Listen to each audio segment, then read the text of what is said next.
What's going on today, guys, and welcome to Eddie Studios. Today I want to get back into the phone and talk about why I use PowerDirector. Now, I've done a few videos lately on PowerDirector, and I've had a few comments like, why don't you use Kinemaster or one of the other editors instead? And honestly, I have downloaded a bunch of other video editors.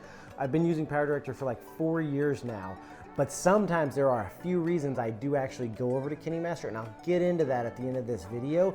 But first I want to talk about like 6 different reasons that I really choose PowerDirector over everything else. I'm gonna put my phone down now. Why I really love it and why I'm using it all the time. Now, there are reasons I use Kinemaster sometimes, but I believe if PowerDirector addresses those issues, I would stop using Kinemaster all around and just only use PowerDirector.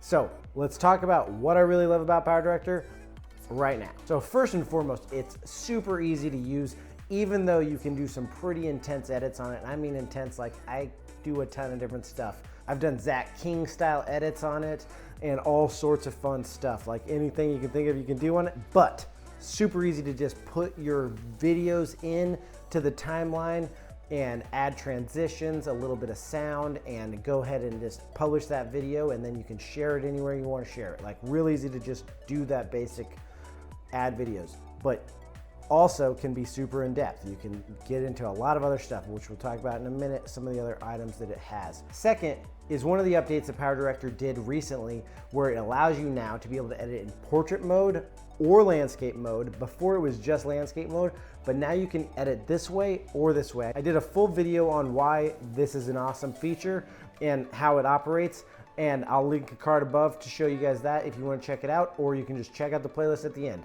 But that makes it so easy to just switch from editing cinematic type videos to videos that you would put on social media like Reels, Stories, TikTok, stuff like that. No other app that I've come across allows you to do both. So just that, hands down, just kind of makes everything so much better, and they just recently did that. Third, PowerDirector offers a wide range of stickers, motion graphics, effects, overlays for your videos, just lots of ways to just add crazy fun details and energetic items to your videos. They even have video templates that you can use for your intros or your end screens if you're using it for YouTube and stuff like that. Like so much extra stuff that you don't get in other apps.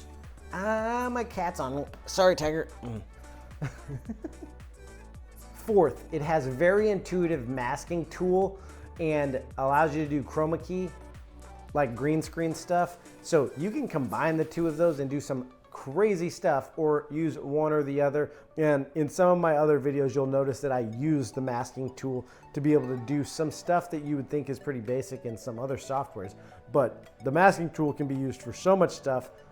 Chroma keying's awesome to be able to use on a phone, and just being able to green screen something out is just so good to be able to have. Fifth is the fact of being able to keyframe video elements.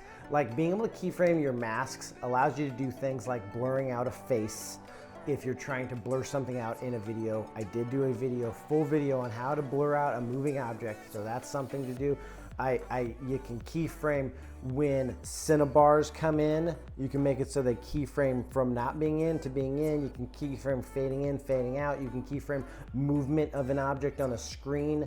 Keyframing, if you haven't done anything with keyframing, is where you pick something that happens in one part and then you go a little bit farther ahead and you pick something that happens in another part, and it makes the adjustments between the two. And then you can make adjustments within that by just adding new keyframes within. You can keyframe so much of your video elements in PowerDirector, and that is just so awesome to be able to do on the phone. And let me tell you guys, that is an update. Like PowerDirector didn't always have that. Like I said earlier, I've been using PowerDirector for 4 years now, and only within the last couple years were you able to keyframe, and they've increased what you could keyframe over time. So again, PowerDirector is always improving, and that's one of the main reasons I love them so much. And lastly, guys, the premium subscription for PowerDirector is so inexpensive for what you get. So paying the premium subscription, it sounds like it's so much money, but it's $35 for a whole year.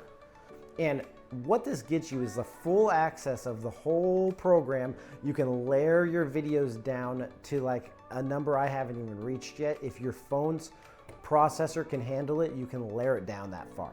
meaning you can just add elements on top of elements on top of elements. As long as your processor on your phone can handle it, you can do it.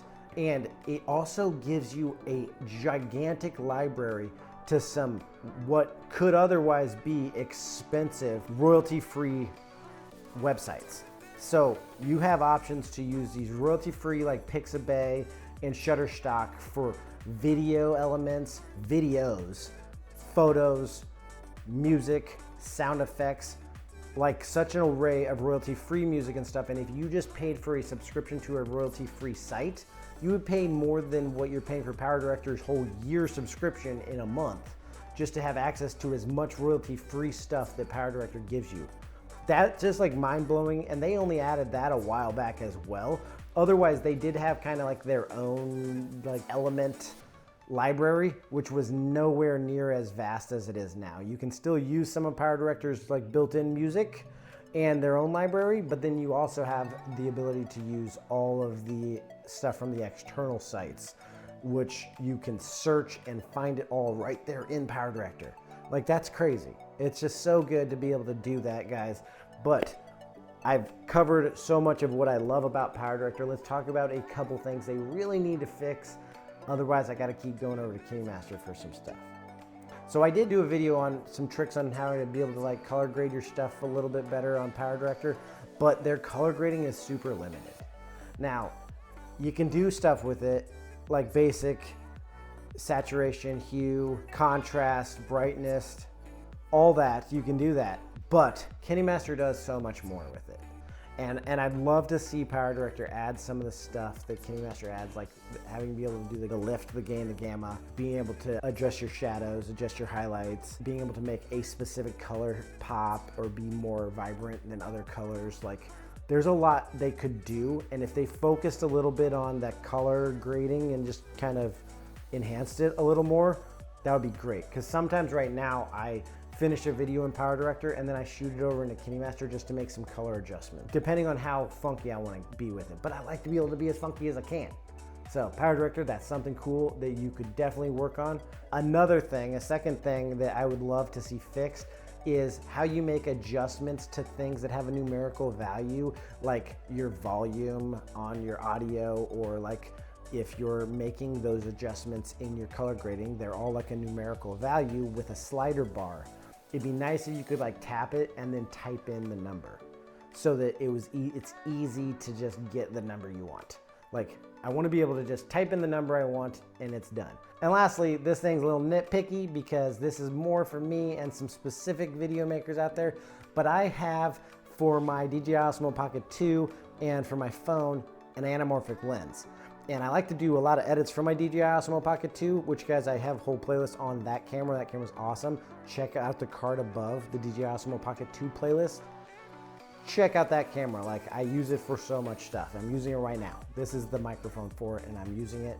If you think this microphone sounds good, check out that camera. I will link it in the description as well. I would like to be able to de-squeeze my anamorphic footage in PowerDirector. You can do it in Kinemaster. Now, it's not great, but it's like a transform is what they call it over there, and you can squish the top and bottom, which allows that anamorphic to look correct. So de-squeezing the anamorphic or being able to like squish your video, they call it transform on Kinemaster. I don't know what you guys would call it. It'd be cool if it was just a de-squeeze, but not everybody's gonna use a de-squeeze, so maybe just having it a way to adjust your ratio of your video. I don't know what you would call it.